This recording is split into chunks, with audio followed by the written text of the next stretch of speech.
For this interview, I interviewed my big sister, Adellyne Kateba. Obviously, I know a lot about my sister, even though sometimes I find myself not paying too much attention to her.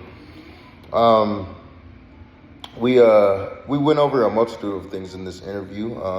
It got really personalized to her background, things like what got her into nursing, a whole bunch of multitude of questions. Even I was surprised about knowing a little bit.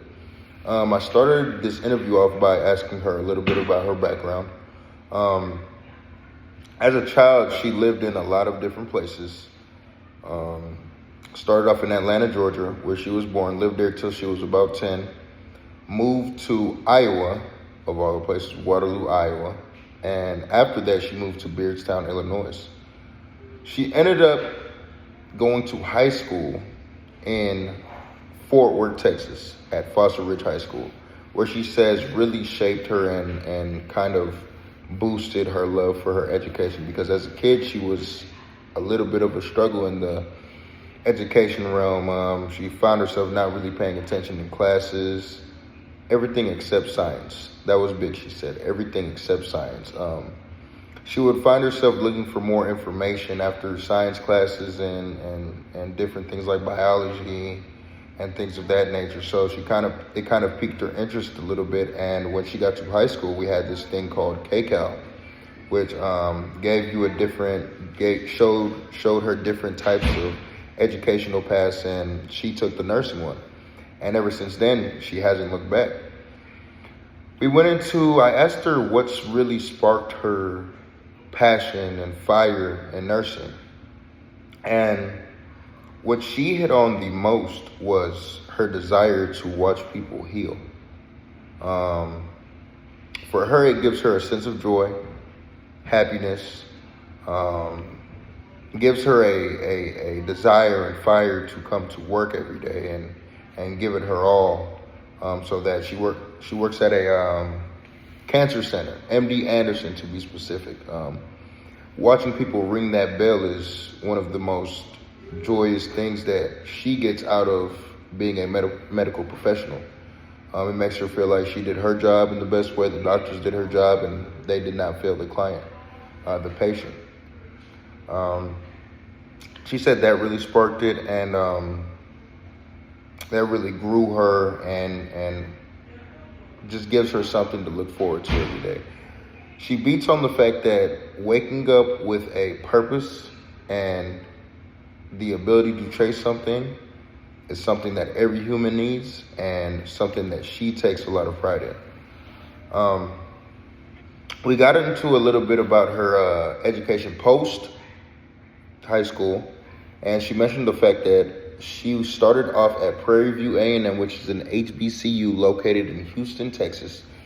She started off there, went there for about 2 years, had some financial trouble, so she actually ended up having to drop out of college and end up having a gap year while working as a CNA. Now, if you know anything about CNAs, it's a lot of trouble. She told this funny story about actually having to watch over this client for an extended period of time. It was an old man named Gerald, an elderly man named Gerald. She mentioned the fact that he was being very mistreated, and it got to a point where, I'm sorry, this story is pretty funny. It got to a point where Gerald, this is a fake name, by the way. We cannot put his name out there. But Gerald ended up, Gerald was having a hard time with his family. Elderly man, like I said, they would basically mistreat him from her perspective. He was very mistreated, and it got to the point where she noticed it, and he noticed it. Well, he definitely noticed it, because he's the one getting mistreated. She mentions one day, Gerald asked to be taken somewhere. And of course she's going to say yes. They had a good relationship, good bond. She was with him for an extended period. Gerald ended up giving her the directions to a place, and It was a gun store. Um, of course, she had to report this. She didn't know. She mentioned the fact that she didn't know. She definitely had to report this, and Gerald ended up getting in a bit of trouble, but she stopped working with that family after that incident. So she doesn't really know too much after that. She said that was pretty alarming. But she worked as a CNA for that year. She didn't enjoy it. It didn't ruin her love for nursing, though. She ended up going to UT Southwestern and completing her degree. And she is a fairly new nurse. So after she completed her degree, she got hired to MD Anderson in Houston, Texas, which is one of the U.S.'s largest cancer centers. So she was unbelievably blessed, and she went straight into the cancer center. She's been working there for about 2 weeks now. And I asked her about her day-to-day, and she says the most important part is for her to have a smile on her face and to make sure that patients feel comfortable and build a relationship with them, because obviously in a cancer center, you probably will be seeing the same person in a multitude of times. So she makes it a point of emphasis to always greet with a smile no matter what's happening. The patient may be angry, people might be frustrated, always have a smile on her face. And always build rapport, as she says, a relationship with them. The days might differ. She usually goes in, clocks in. It's usually an 8 to 12 hour day. She works 4 days a week, Sunday through Wednesday. She makes sure to take, she makes sure that patients are, well, first she gets the report from the last nurse that came in. She watches over the report. She checks vital signs regularly, assessing pain levels and overall comfort with everything as well is a big thing for her, because of the fact that she wants to make them feel comfortable and as easy as it can be for them.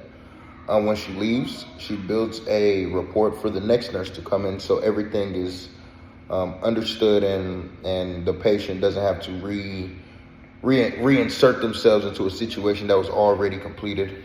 And she goes in and does it again.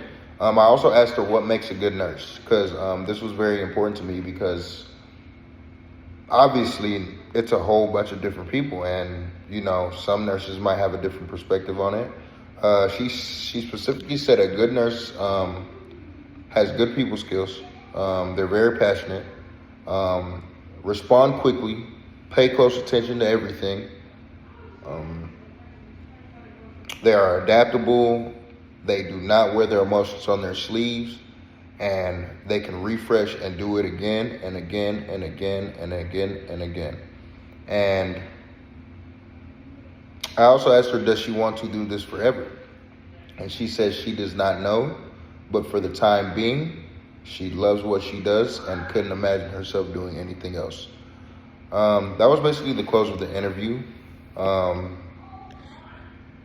I asked what she looks forward to and she told me that she looks forward to meeting new people, maybe getting into traveling nursing one day, and just continue to do what she does. She's very blessed and happy with the career she has currently, and it gives her the ability to do other things, travel, things of that nature. But for the time being, she is very satisfied and very happy. That concluded my interview with my sister, Adellyne Kateba. I hope you guys have a great day.